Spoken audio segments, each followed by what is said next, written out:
São Miguel Arcanjo, defendei-nos no combate. Sede nosso refúgio contra as maldades e as ciladas do demônio. Ordena-lhe Deus, instantemente o pedimos, e vós, príncipe da milícia celeste, pela virtude divina, precipitai no inferno a Satanás e a todos os espíritos malignos que andam pelo mundo para perderem as almas. Amém. Quem como Deus? Ninguém como Deus. Fala mais forte, quem como Deus? Ninguém como Deus. Pode assentar-se, irmãos e irmãs.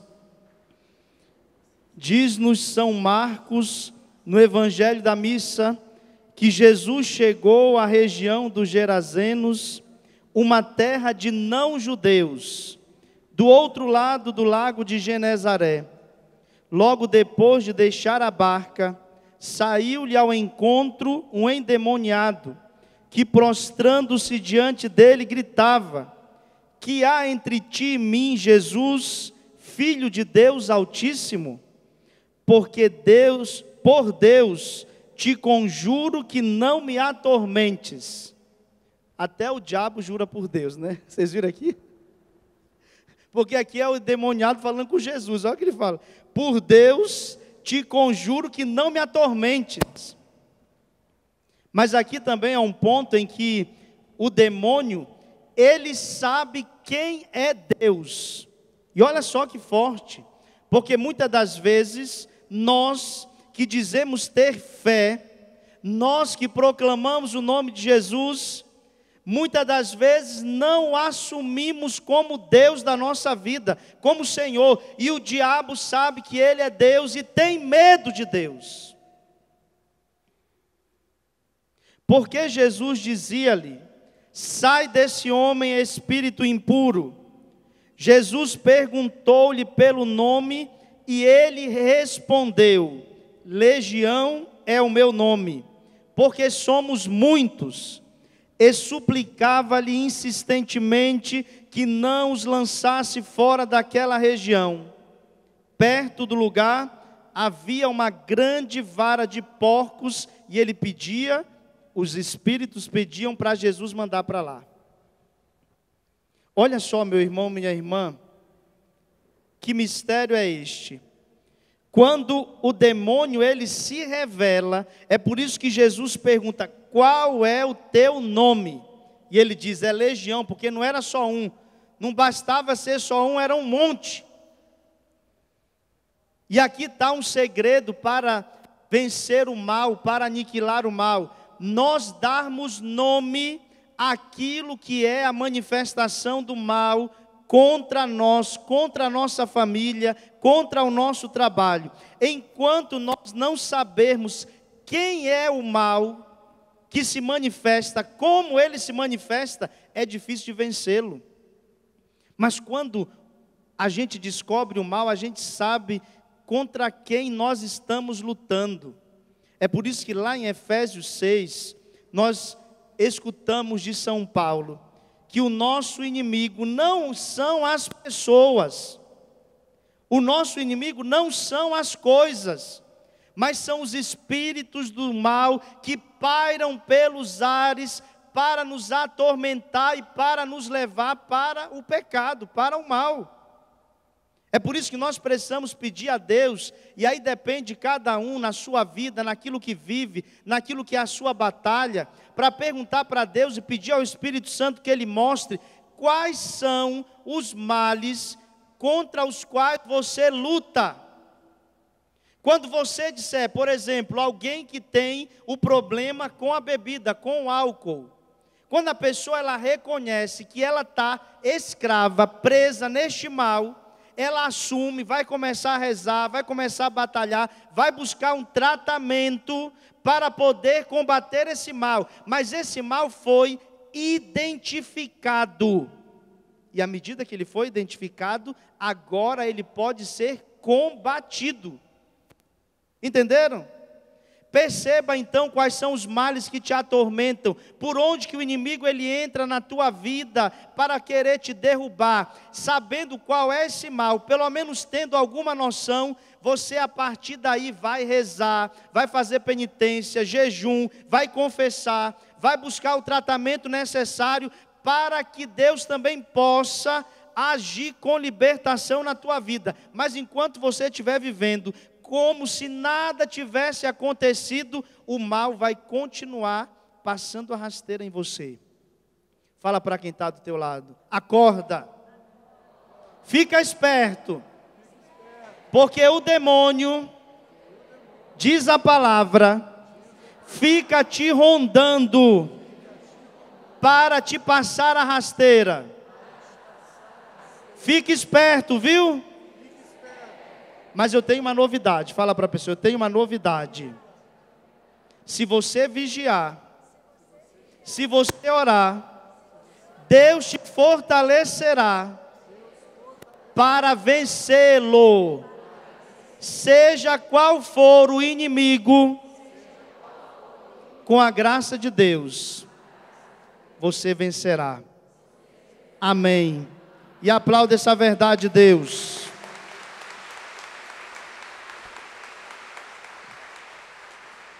A chegada do Messias traz consigo a derrota do reino de Satanás. Repete com o padre, bem forte. A chegada do Messias traz consigo a derrota do reino de Satanás. E o Messias já veio. Ele é nosso Senhor Jesus Cristo. Então, espera aí, então, o seu reino já foi derrotado. Agora aplaude.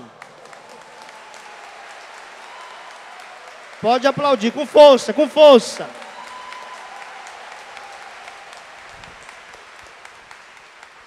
Só que tem um bando de bobo, desculpa para não falar outras palavras que eu não falo, tá? Tem um bando de bobos que ainda agem como se o mal ele fosse mais forte do que Deus. Está escutando? Eu estou gritando para que você escute. Nós, eu e você, muitas das vezes, ainda lidamos com o mal, como se ele fosse mais forte do que Deus. Ele não é, fala comigo, ele não é. Falou muito fraco, não está convencido, pelo amor de Deus. Fala mais forte, ele não é. O seu reino, quando Jesus veio, já foi derrotado. Amém. Tem ainda as suas manifestações no nosso meio. Tem. Nós damos brecha para isso. O pecado está aí, as tentações que cedemos a elas. A chegada do Messias traz consigo a derrota do reino de Satanás, e é por isso que o vemos resistir e esbravejar em diversas passagens do Evangelho. Como nos demais milagres, quando Jesus expulsa o demônio, põe em relevo o seu poder redentor. Olha aqui, a finalidade para que Jesus ele realize as libertações. É simplesmente para dizer que o mal estava ali, sim ou não? Não. É para mostrar o poder dele sobre o mal. Ele é Deus quando ele cura. Ele é Deus quando ele liberta. Ele é Deus quando ele converte. Então essas manifestações não têm a finalidade em si mesma. A finalidade é o quê? É mostrar o poder de Deus. Só que muitas das vezes, nós, ao invés de olharmos para Deus, o seu poder, a sua grandeza, a sua força, nós paramos nas manifestações do mal. Gente, o demônio está te enganando. Ele está nos enganando. Se tem uma coisa que ele gosta de fazer, sabe o que é? Nos distrair. E tem um monte de bobinho que fica assim, ó.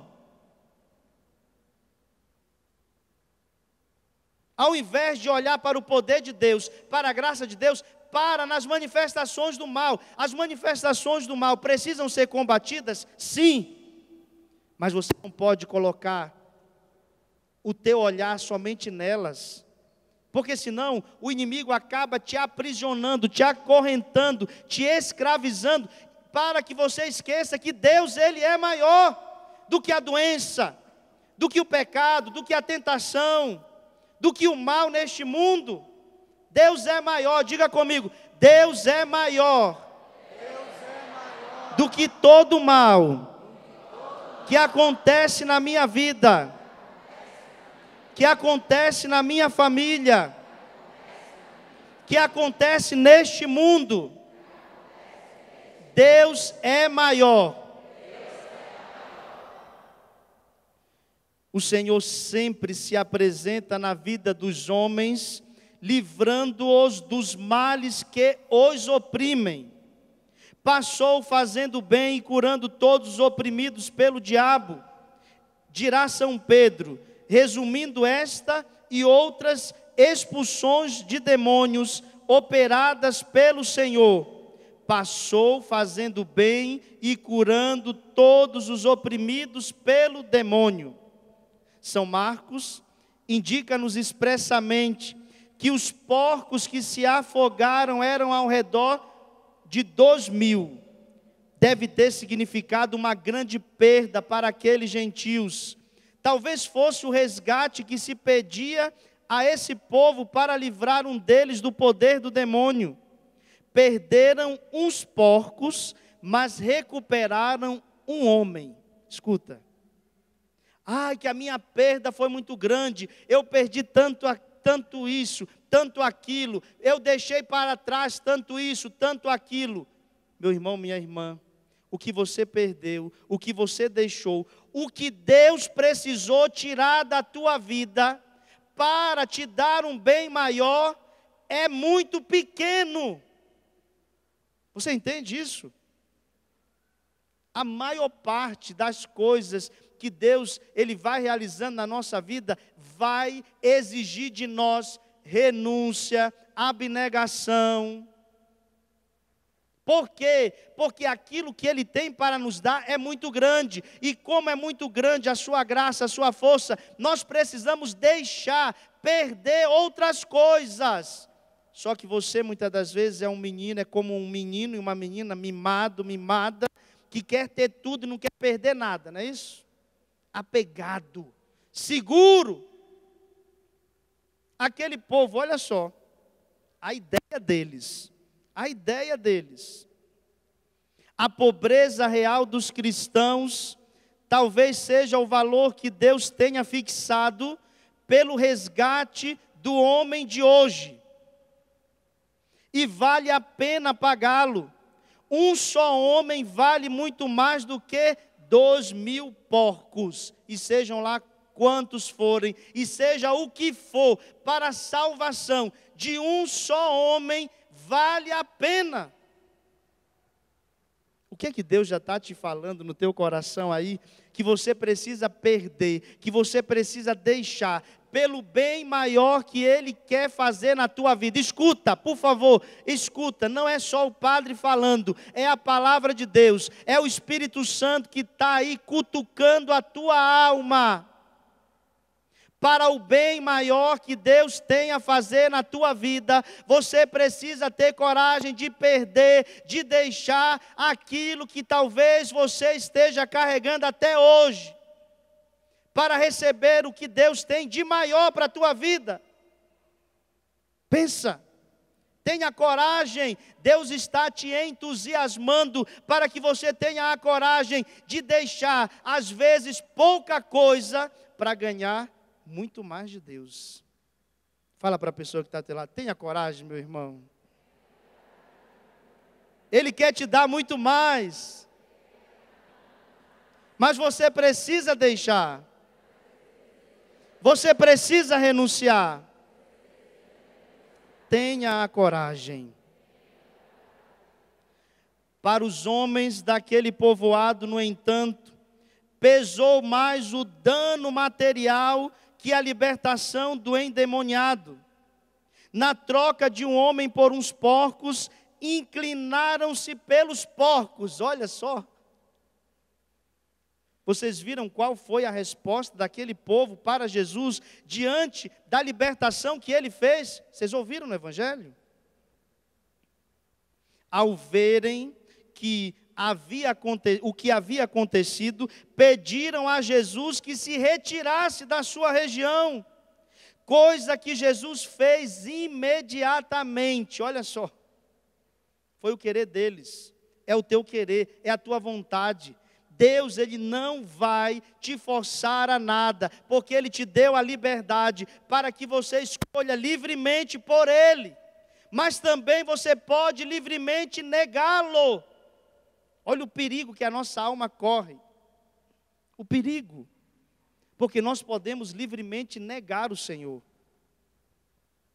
A presença de Jesus nas nossas vidas pode significar, por vezes, perdermos uma ocasião única de fecharmos um bom negócio, porque não era inteiramente honesto, ou porque não podíamos concorrer em igualdade de condições com alguns colegas inescrupulosos, ou simplesmente porque o Senhor queria que lhe ganhássemos o coração com a nossa pobreza.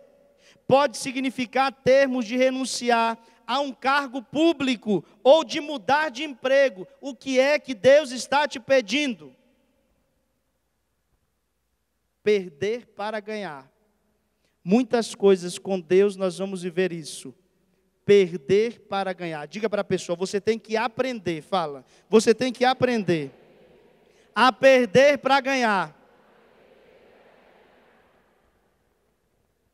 Tem que aprender a perder para ganhar, minha gente. Nunca caiamos na aberração de dizer a Jesus que se retire da nossa vida pelo risco de sofrermos um prejuízo material de qualquer tipo. Antes, pelo contrário, devemos dizer-lhe muitas vezes, com as palavras que o sacerdote pronuncia em voz baixa antes da comunhão na Santa Missa. Eu, Padre Gabriel, todos os padres dizemos antes da comunhão: fazei-me cumprir sempre a vossa vontade e jamais separar-me de vós. Gente, vocês veem o poder desta frase? Repete com o padre e assume isso para a tua vida. Diga: fazei-me cumprir sempre a vossa vontade e jamais separar-me de vós. Gente, nesse jamais aqui, cabe. Olha, eu posso passar pela penúria, eu posso passar pela dor, eu posso passar pelo sofrimento, eu posso passar pela cruz, eu posso passar pela perda de tudo, mas não permita, meu Senhor e meu Deus, eu posso perder tudo, mas eu não posso perder o Senhor. Você compreende isso? A gente precisa chegar nessa fé de, se preciso for, perder tudo, mas não perder a Ele. Porque aquele povo viu Jesus libertando aquele homem, mas ele não aderiu, o povo não aderiu ao Senhor, e pediu ainda para que Jesus se retirasse.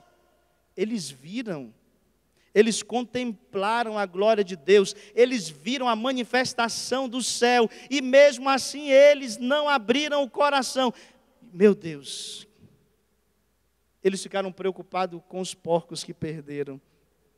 Quantas vezes você se preocupou com as coisas que você perdeu, com as pessoas que você perdeu, e diante da tua salvação, diante do teu Deus que é maior, que perca tudo, que passe tudo, mas que não passe Ele na tua vida, porque se você tiver tudo e não tiver Ele, não adianta de nada. Não adianta de nada. Fica em pé, meu irmão, minha irmã. Nós começamos este cerco de Jericó com esta palavra tão forte, dizendo para nós que nós precisamos acolher o Senhor com a sua graça, com a sua majestade. Feche os teus olhos e vai pedindo: Senhor, eu te acolho na minha vida, eu assumo o Senhor como Deus. Se aquele povo no evangelho de hoje que viu a libertação, te negou, te expulsou, pediu para que o Senhor se retirasse. Nós queremos fazer o contrário. Nós queremos dizer: Senhor, venha até nós. Diga: venha até nós, Senhor Jesus. Venha até nós, Senhor. Fica conosco, Senhor Jesus. Fica conosco, Senhor. Nesta missa, na minha vida, neste cerco de Jericó, no meu trabalho, nas minhas dores, nas minhas enfermidades, nas minhas lutas. Fica comigo, Jesus, porque sem a tua presença eu não sou nada. Eu não posso nada. Eu preciso de ti. Olha para o céu e diga: eu preciso de ti, Senhor. Eu preciso da tua presença. Eu preciso da tua graça.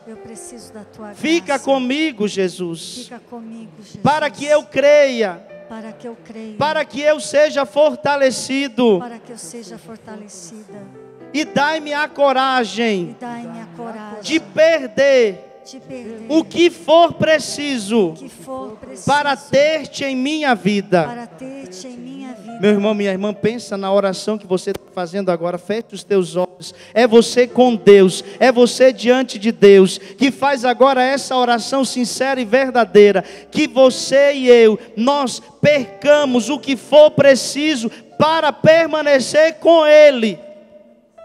Para permanecer com Ele. Deus está te chamando a um passo ousado na tua fé agora. Diante das tuas necessidades, diante de tudo aquilo que você vem apresentar neste cerco de Jericó, Deus está te chamando a um passo ousado. Que você precisa deixar, o que você precisa perder, o que você precisa largar para tê-lo, ter o Senhor na tua vida. Você que o tinha deixado de lado, você que tinha se esquecido dele, você que já viu os milagres, os sinais, você que já foi tocado por Deus, Ele te chama novamente para junto dele. Senhor, nós queremos voltar para Ti, queremos estar contigo. Não permita que nada nos afaste de Ti, Senhor. Porque se estivermos contigo, nós veremos as manifestações da tua graça. Diga: eu verei. Eu verei as manifestações da graça de Deus, na minha vida. Amém. Amém. Amém. Amém. E aplauda o Senhor, que confirma a nossa oração.